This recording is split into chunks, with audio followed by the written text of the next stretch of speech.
Hello, I'm not dead. I felt like I was dead for a short time. The first few days I thought I might die, and the next few days I was afraid that I wouldn't die. So let me catch up. A lot of things have happened. We last spoke the first part of March. I went flamping to the Cactus Fly-In in Casa Grande. I brought you up to date on flamping, and then I took some time off. I went to Mexico, Cancun to be specific, a 4-day journey just sitting by the ocean. It was great. And I came home, and then I caught a cold. And then the cold migrated to my sinuses, and then it got worse. And then finally I went to urgent care after about a week, and then they said it's not a cold and it's probably not sinus. Were you tested for COVID?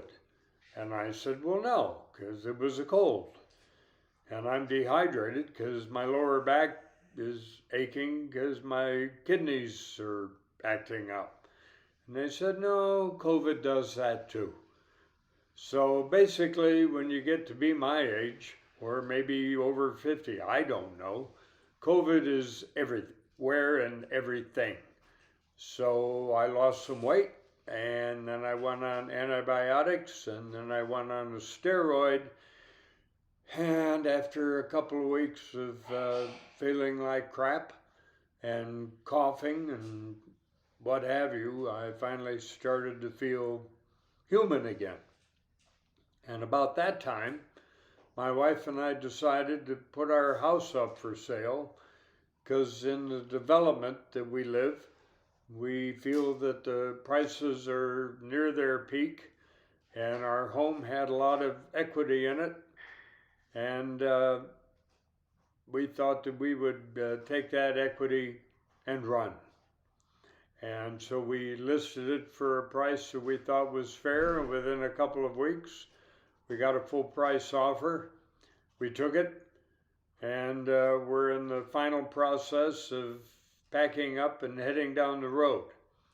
What you call in the military PCS, permanent change of station. And that change of station will be from here in Wickenburg to Casa Grande, Arizona. The mailing address will be Coolidge.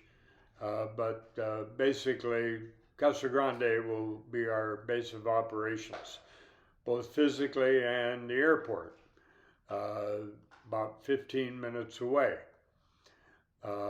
It's a nice airport, nice facility. That'll probably be the next video as far as destination. Unfortunately, the professor isn't moving.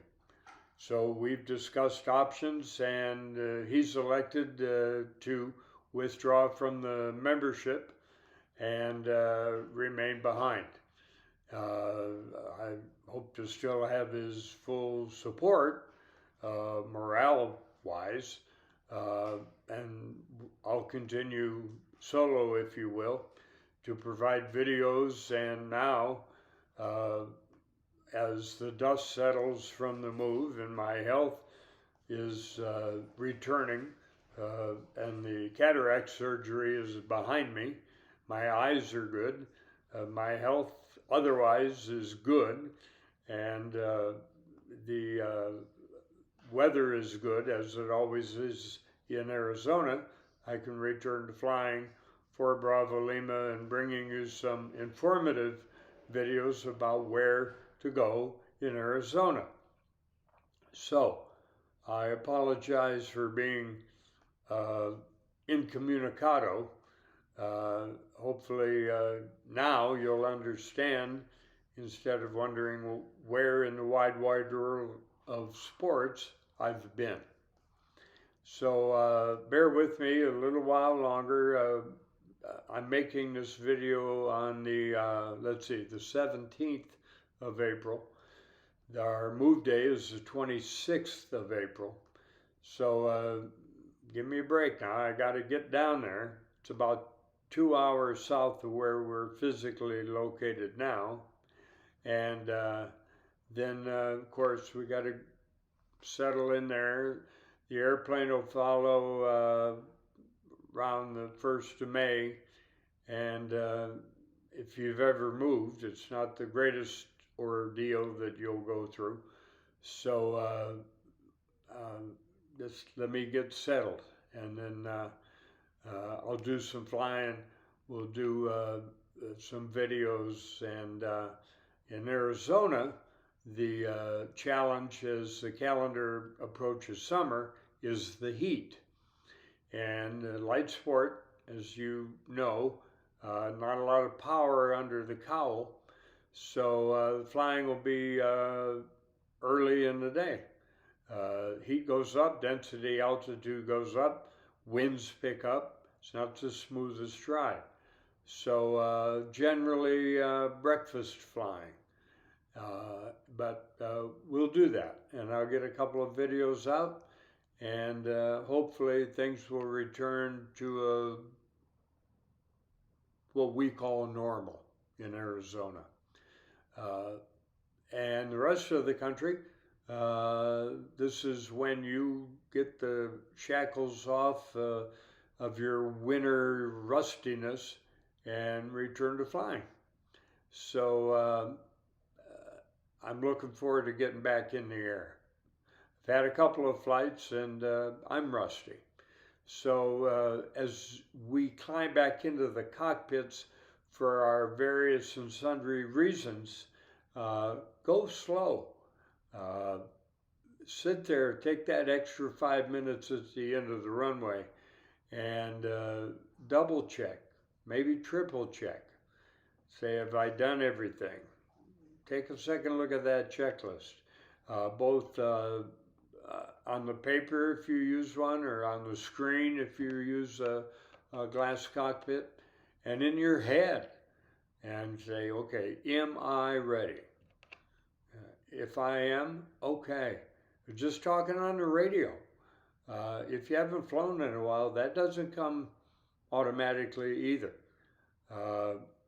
When I got back in after the cataract surgery and then being sick, I went to talk on the radio, and I pushed the trim button on the top of the yoke rather than my index finger on the trigger talking on the stick.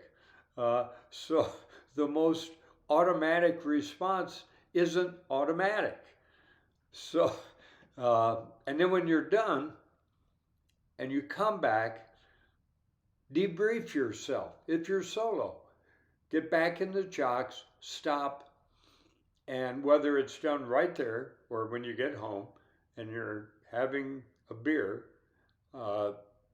and if you had a solo flight, then find a place by yourself and debrief. Debrief yourself. How did that flight go?